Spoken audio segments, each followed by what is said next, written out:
Magandang umaga mga bata.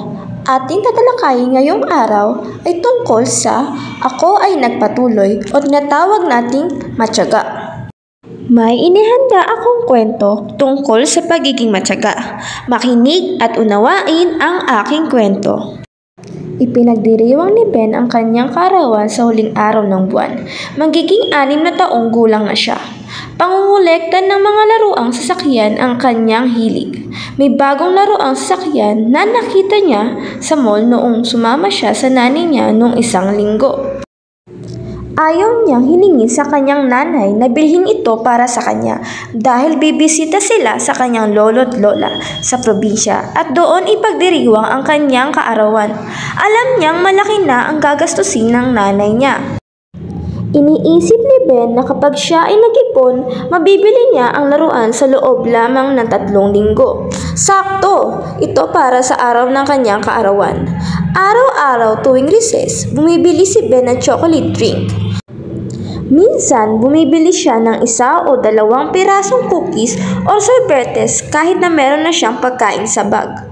Ngunit ngayon, nagpasaya na siyang mag-ipon. Tuwing umuuwi, masaya siyang inalagay ang natitirang salapi sa piggy bank. May mga pagkakataon na natutuksi si Ben na bumili ulit ng chocolate drink at cookies tuwing recess. Ngunit pinipigilan niya ang kanyang sarili para sa isang laruan na matagal na niyang gustong bilhin. Hindi nagtagal, meron na siyang sapat na pera para makabili ng kanyang laruang sasakyan. Sinabi niya ito sa kanyang nanay. Ipinagmalaki ng kanyang ina kung gaano siya katyaga sa pag-iipon ng pera para makakuha ng kanyang gusto. Masaya si Ben na hindi na siya huminto sa pag-iipon sa mga panahong gusto niya sumuko. Sa ngayon, gusto na ni Ben na ipunin palagi ang natitira niyang baon. Dito na natatapos ang ating kwento. May natutunan ba kayo sa ating kwento ngayong araw? Mabuti! At may natutunan kayo sa ating kwentong napakinggan. Ngayon, ating talakayin ang pagtitiyaga. Ano nga ba ang pagtitiyaga? Ito ay hindi pagsuko kahit na ang isang bagay ay nagiging mahirap o hamon upang makamit ang iyong layunin. Tinutulak nito ang iyong sarili upang makagawa o matapos ang isang bagay at maging consistent sa mga susunod pa na naising gawin. Ang pagtitiyaga ay nangangailangan ng pasensya, disiplina at kaunting pagsasakripisyo sa sarili. Ang pagtitiyaga ay mahalaga lalo na sa pag-iimpok ng salapi. Maaaring maliit lamang ang salapi na naiipon mo sa araw-araw, ngunit magiging consistent ka, mamamangha ka sa laki ng halaga na iyong naitabi matapos ng ilang linggo o buwan. Ang pagtitiyaga ay di lang sa pera.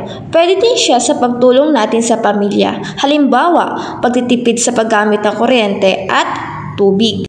Naiintindihan po ba ang kahulugan ng pagtitiyaga? Mabuti!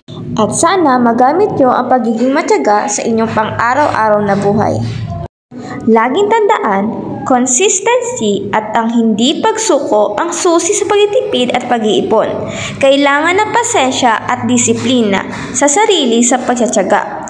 Marami kang magagawa, hindi lang para sa sarili mo, kundi para sa pamilya mo.